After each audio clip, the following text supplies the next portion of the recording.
Sustainable Connections, a podcast connecting ambition to action, is brought to you by ERM, the world's largest pure-play sustainability consultancy. In this podcast, host Mark Lee, director of the Sustainability Institute by ERM, speaks with some of the most innovative and boundary-pushing minds in the field, examining the connections necessary to make sustainable business a reality across sectors and systems and up and down organizations.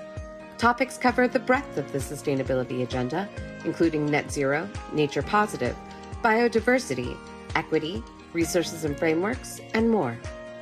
This is Sustainable Connections.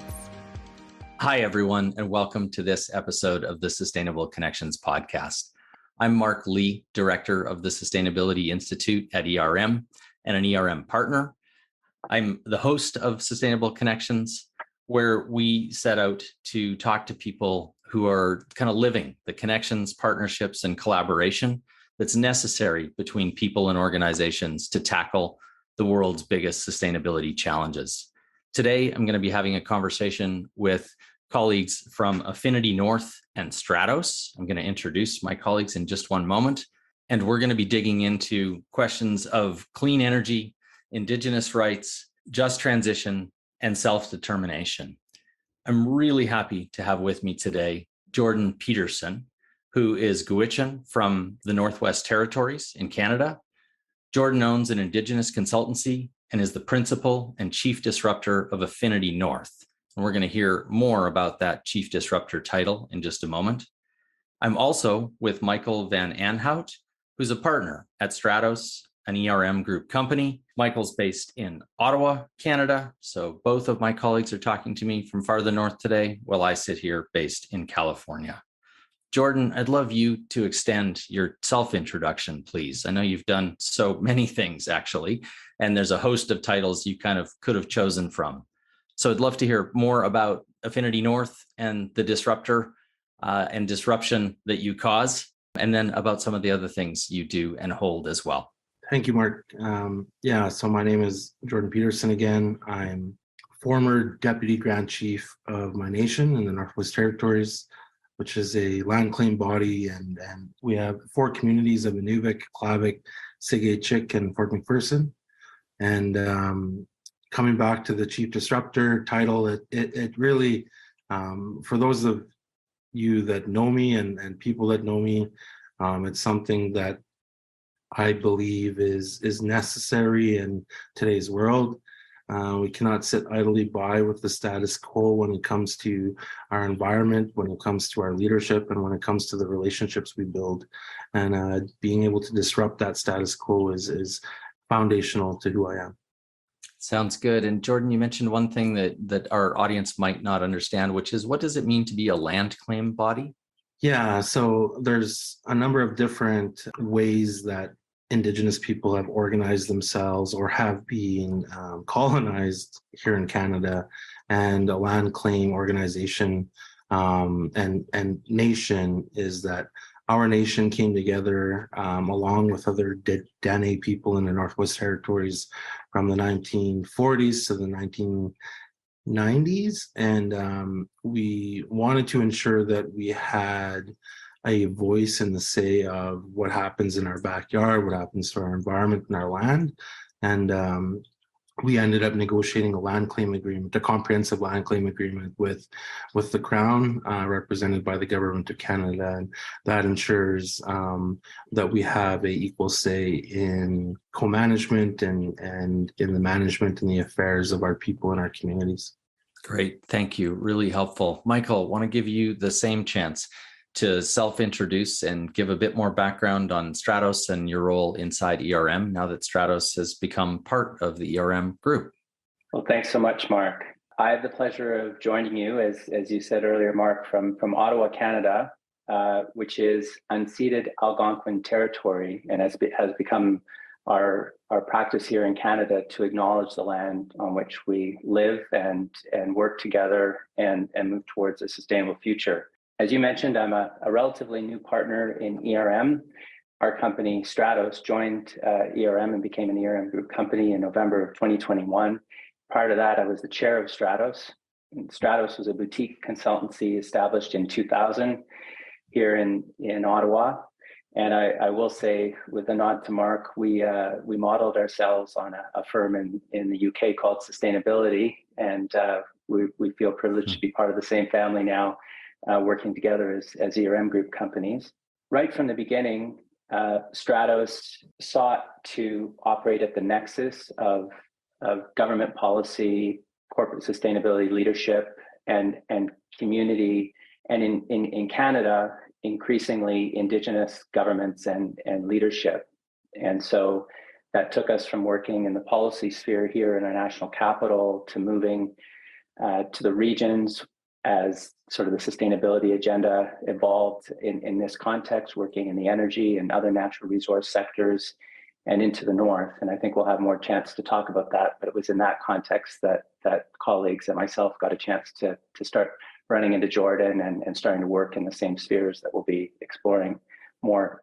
Yeah, no, perfect, Michael. We will. And you made me think of one of my early bosses, a guy named Bob Dunn, who ran Business for Social Responsibility when I joined it. And he used to say, the interesting things happen where the edges meet. And as you talked about being at that nexus of different types of communities who presumably bring all types of different perspectives, I thought of that where the edges meet comment. I'd love to draw you out a little bit on that and just to have you explain a little bit further what it means to do that kind of work and how that led you to be connected to Jordan. And then Jordan, heads up, I'm going to kind of ask you the same thing. How does the kind of work that you do overlap the kinds of things that Michael and Stratos do? But Michael, you go first. As sustainability practitioners at Stratos, and see you as a peer and a friend and a colleague in this space as well, I think we all believe that collaboration is absolutely necessary to advancing progress on key sustainability issues. And so we started out being based in the national capital, working with government on policy, and quite deliberately then reached out and aimed to partner and work with corporate leaders in the space on the big issues of the day as those evolved throughout the 2000s and beyond to present day.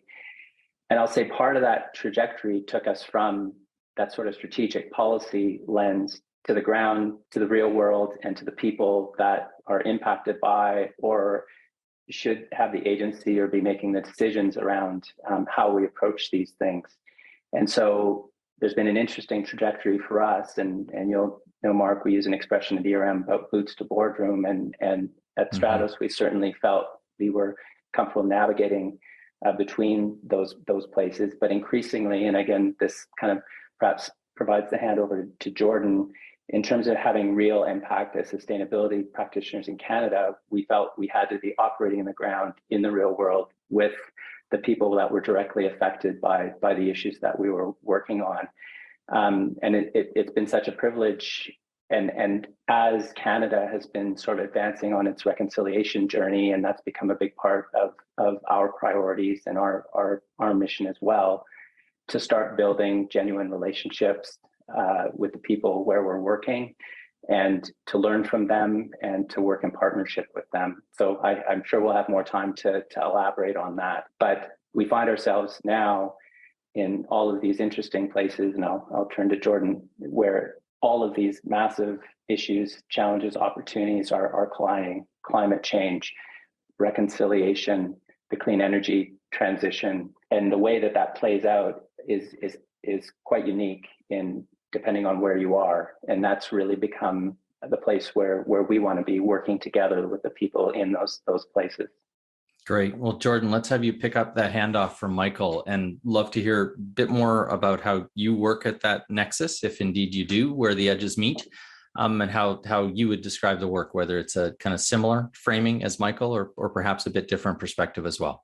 Yeah, it's a really interesting concept that I've had a lot of time to think about over my short little career, kind of in leadership and within this nexus and where the edges meet. And I've come to the conclusion that the edges never meet, they always overlap. And it's people like you guys and myself and many others in Indigenous communities that need to ensure that we are educating and making more people aware that those edges overlap. And that's where true collaboration happens.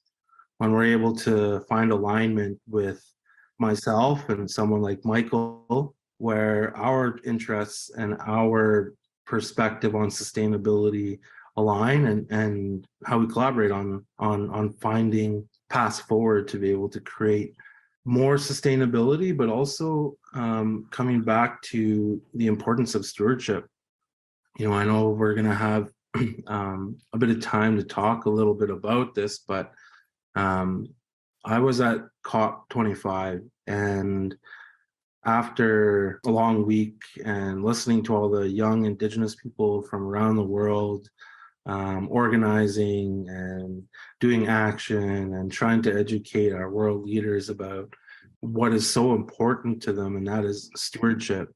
And we need to ensure that when we're working in these spaces, that we are bringing Indigenous communities and Indigenous nations and leadership along, primarily because I truly believe that Indigenous knowledge is the answer to sustainability and to meeting the biggest issue of our time, and that is climate change.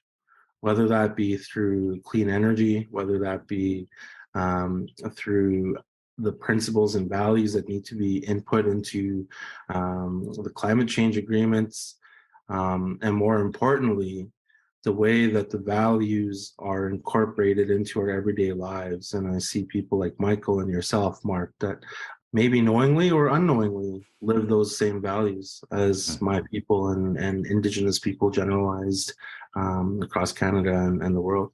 Wow, that's a huge compliment, and thank you. I think it might be more unknowing than we wish, but something we're trying to put into practice. I was so interested in what you said in evolving the comment about where the edges meet to where they overlap. And where things meet sounds interestingly comfortable, like a handshake. Whereas where things overlap, it can be quite uncomfortable, and things need to be resolved in the overlap. So you flagged many things for us in that last comment, Jordan, from stewardship to clean energy to climate change. And I'd love to dig into this with both of you and make some of this a bit more specific. We had a chance to talk before today's session, and we agreed we'd look at the question of how to develop clean energy, how that's happening in a Canadian context today, and what needs to be done to make it equitable for everybody who's involved. And I think for people listening to us who will be global, not just in North America, that probably is going to put to mind the concept of just transition, right? How we work through the climate challenge without leaving anybody behind. But I know from talking to you both that term gets used sometimes in a Canadian context, and also it's overlapped tremendously with the language and meaning of self-determination. So knowing we're going to talk about clean energy development in Canada and how to make it equitable and the role of Indigenous people in that, can we start by both of you telling me what you think just transition and self-determination mean and how they meet and why you even distinguish them in this way? And Jordan, I'm going to come back to you first on this. Yeah, thanks, Mark. Really important question, because everyone's going to have their own perspective on what a just transition means. But like I was saying earlier, and where things overlap, it creates an important conversation for us to have. I believe that a just transition is like you said, where we are not leaving anyone behind. We are exploring all possibilities in terms of the continuation of fossil fuels and what that means for our world and how that is utilized, to the types of clean energy projects that are required for us to be able to transition from and meet the goals of the Paris Agreement and the goals of Indigenous communities throughout the world, and primarily those that are going to be impacted first, like the Pacific Islands and coastal communities. It is an important concept to incorporate into the work that we're doing, because self-determination, self-governance, and self-reliance are an important other side of the coin of that same sentiment, that these countries, these indigenous nations, these provinces, territories, and Canadian or national states are also pursuing that in their own way. And we all kind of pursue our own goals and believe in ways that we need to contribute to sustainability and stewardship of the environment. But that doesn't mean that we are at odds about it or should be. And that's where I think the real opportunity lies and where my perspective of the status quo comes in. I've been fortunate enough to be raised by some pretty powerful people, whether that be my mom or my grandfather or, my great grandmother and other Gwich'in leaders in my communities that have always taught adaptation, even before we understood that as a defined term in the climate change and sustainability world, that when the caribou is migrating right by your community, you have to be mindful of the possibility of them not being there the next year. So how do you do that?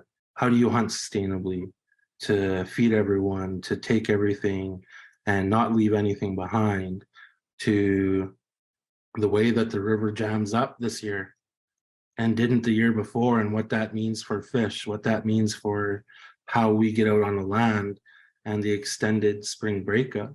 And when we think about how that adaptation, that not being stuck in this specific mindset should be utilized, I think that goes to say that kind of perspective needs to be utilized in politics more often. And I'll leave that there. Yeah, I think we see more and more evidence that we don't need to think about how to adapt, but that we are living in a world that requires constant adaptation. And you're pointing at some of the lessons and experience we have that says we already know how to do that if we only pay attention. Michael, just transition and self-determination. Can you give us a perspective on that from where you sit as well? I can. It's hard to follow Jordan, and there would be a lot to tap into there. But I will take us on a slightly different tack. What brought me and what brought Stratos north over 20 years ago was the issue of abandoned mines and legacy sites in the north. And that might sound like a strange thing to bring up in the context of clean energy transition and so on. It's actually one of the issues that probably brought Stratos and myself and Jordan together as well, and we continue to work in that space. When I started working in clean energy transition, and in particular around hydro in the north, I was shocked that within a very short amount of time, it felt very familiar. Working in a northern and indigenous context around energy development and hydro felt like working on legacy mining sites because of the experience the indigenous people had in how energy was developed in the past. And with all of the excitement around clean energy development, particularly industry, is rushing to some of these places thinking, here we are, we're going to be generating clean, green energy. Like, how do you like it so far? And they end up being shocked that they are not necessarily welcomed with open arms. Issues that are, that we know of globally, people were cleared off their land, salmon runs were wiped out, all of this done without consent back in the day. Often those hydro facilities were built to power mines. Some of those mines ended up being abandoned and so on. So all of that context and history sits there. And so if we think about just transition from that perspective, it looks a lot different than, in coal mining country or the places where we typically or stereotypically kind of think about what kinds of things that we should be doing. And so in addition to kind of connecting to the worldview and the values that Jordan spoke to, we have to start in a completely different place in the conversation with indigenous peoples and how they want to be a part of that. And if they want to be a part of that development, we're not starting from a fresh slate on any level. what surprised me about that, which includes what we would call clean energy. And so I think those that are advocates for this and so on really need to take the time to build these relationships, hear these stories, understand what's happened in the past, and then to sit down together, decide what kind of future we want to have together. And I can turn it back to Jordan. That is what's happening. I think that looks a lot different than people in capitals and sustainability conferences think that a clean energy transition is going to look like in those places. And I think it's really exciting. And Jordan is a leader in this place. And I'm kind of speaking right now about examples on large energy development for which we will need more of that more than likely. But there's some really exciting things happening at the community scale and at the more micro scale. And I would defer to Jordan. He's got more direct experience in that than I do. Yeah. So we're sitting mid-state climate crisis. I don't think there's much debate, at least among the three of us, on that. And we're trying to bring new solutions and new projects to bear, including clean energy, to help address that. But nothing happens in a vacuum, and nothing happens without people's memory of what happened prior. And I think you set out pretty elegantly, Michael, that there's a history of industrial development in rural and remote parts of Canada that did not necessarily benefit the communities who were proximate to it, Indigenous and others. And so, Jordan, very much coming to you, I'd love to talk about what's happening with clean energy development now and what you see in terms of new practices that might make this successful. Ideally, how can companies better engage Indigenous communities in the process to make this work for everyone? Yeah, I'll give a couple examples. I'll give two community perspectives, and then I'll jump into the corporate side of things. But the community of Old Crow, Yukon, most northwestern community in Canada, the only fly-in community in all of the Yukon, no winter road, no ice road, fly-in only.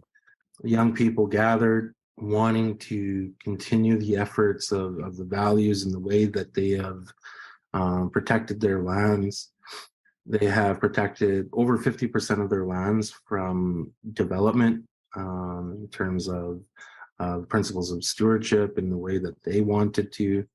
When they negotiated their land claim and self-government agreement, instead of taking more money, they took more land. And that was the way that the federal government proposed these agreements to them, is you have to choose one or the other. And they took more land, and they've done a really amazing job in protecting that. And that leads to the young people gathering and coming together and saying, well, the cost of living in our community is so high. We've had fuel spills in our communities that are having devastating impact on their community and their nation, and wanting to reduce the diesel dependency, and started proposing clean energy projects. And they wanted to do solar to harvest the sun's energy in the same way that they have for millennia. And every expert said it was impossible to have a solar project north of the Arctic Circle in this remote community. But the community was determined, and they were wanted to explore the possibilities. And they now have a 900 plus kilowatt solar project with battery storage, and they've turned their diesel generator off for the first time in 60 years last summer. Prime example of how community and back to my previous statement around Indigenous knowledge being one of, if not the greatest tool we have to battling climate change. Now to another community that I'm just starting to work with, Kineseo, which is in northeastern Saskatchewan, and the only off-grid community in the entire province of Saskatchewan. And working with a company called Job Developments, a group of young Indigenous guys that have banded together, that want to create change for their community, that want to bring people back to their community, that want to reduce the cost of living and have a role in a just transition by practicing self-determination and self-governance. The community and the community of Kiniseo and Job Developments have been awarded a bunch of money from the indigenous-owned diesel initiative to embarking on negotiations with Sask Power for what this project looks like.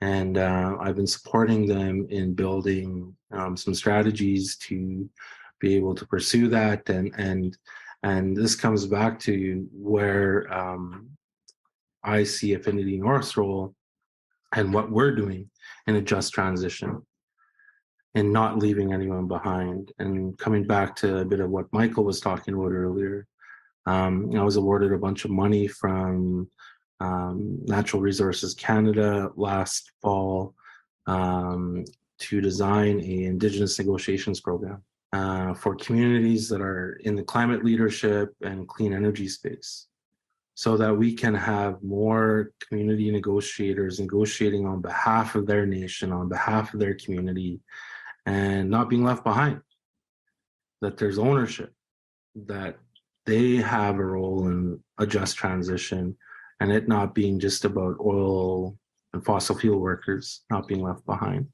but rather communities and nations and Indigenous communities and nations not being left behind in this conversation as well.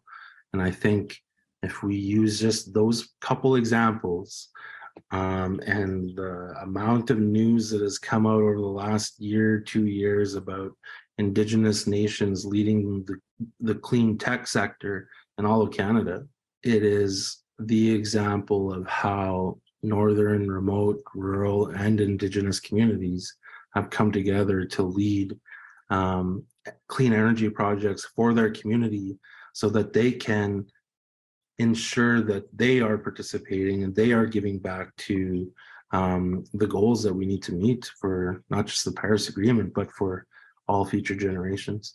So it sounds like, Jordan, that some of the steps in the process of engagement are to get as close as possible to the primary stakeholder, if you will, to the actual community being affected, and to give them space to make their own choices using their own knowledge, and not to have those people always be represented by somebody else or by proxy, and that your negotiation work is training people to better do that. Michael, I know you've sat in and helped mediate and facilitate some of these conversations between communities of different kinds and corporations. And can you give us a bit on how companies should prepare, and maybe an example of one of these conversations that turned out to be a particular success? Sure. Well, as listening to the great stories that Jordan was sharing, there's an expression that was shared with us early in our journey, and it's pretty straightforward, but it's one of the first things that pops to mind whenever we're working in a context, which is nothing about us without us. And so that guides our work, and it guides our advice to our corporate clients that are working in a particular context. And we're actually evolving our reconciliation strategy within ERM Canada and within ERM. And I've just been working on it recently, and I actually have asked Jordan for some advice and some help along the way with this. And some of the principles that we attempt to live up to and tend to integrate into this strategy are around relationships, respect, and reconciliation. So the values that we want to live in the work that we do, we want to work with clients that share those values as well, and that are going to want to engage with their partners and with communities in the same way. And so that's really, with now over 25 years of working in the natural resources, mostly on the industry side of things, and being an engineer by training, we do a lot of impressive technical things, but it seems the hard part for all of us is to build resilient, trusting relationships. And we have to start there. We have to start with putting the effort into that before we get on to talking about development projects business and all that sort of thing. And so I could speak to some work we're doing in the Yukon right now, where and Jordan lives there, so he could share it as a citizen and as someone directly impacted. But the utility there, as most utilities in Canada and probably other parts of the world, have not necessarily had a tradition of engaging with and respecting and building relationships with, whether it be rights holders, their neighbors, their clients, or whoever. And so the type of advice that we're providing there is first in partnership, where we're working directly with another Indigenous friend and partner who Jordan knows, and working as translators between the company and First Nations and community, so that the technical folks involved in the project can help prepare information and materials in a way that's accessible and meaningful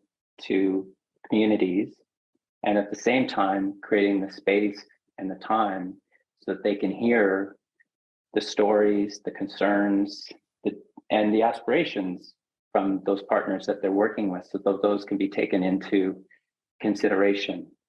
And all of this is being done, in parallel with and weaving through a traditional regulatory process, impact assessment, licensing, and all of the stuff that happens in most jurisdictions and so on.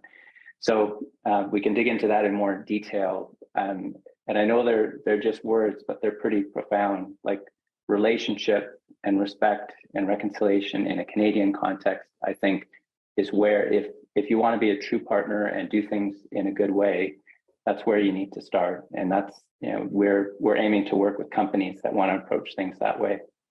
And so all the pre-existing conditions of needing the technical expertise, knowing how to navigate the regulatory environment, those all still apply, but there's a different kind of conversation to be had at a different pace, at a different level of maybe deeper listening and respect that engages all the folks who will be affected by the outcomes.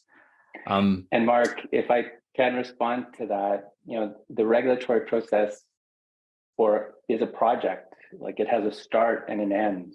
You truly want to work in partnership with Indigenous peoples. I would suggest you want to start thinking in a much longer time frame than a regulatory process, where that the only time you're going to be talking to somebody is, well, you need to be talking to them to get your permit.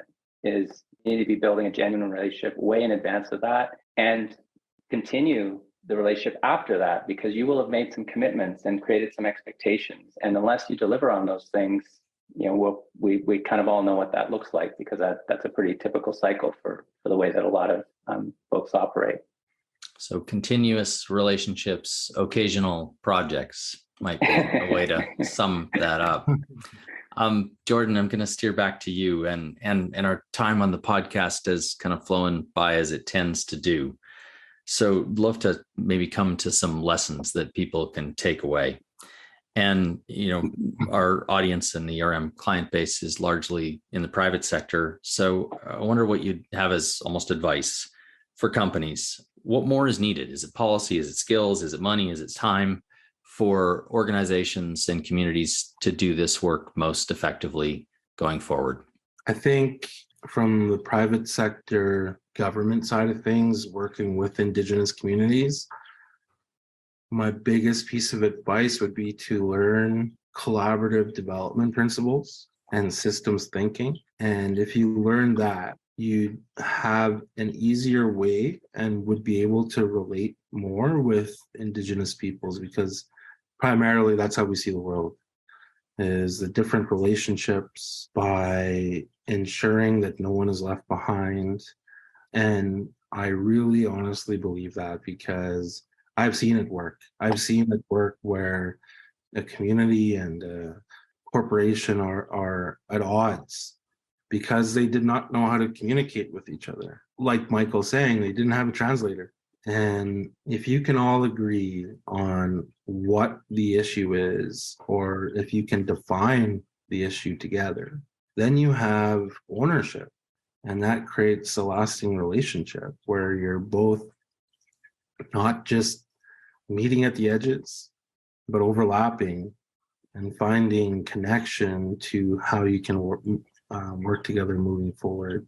And on the policy, skills, money, time side of things, we don't have time.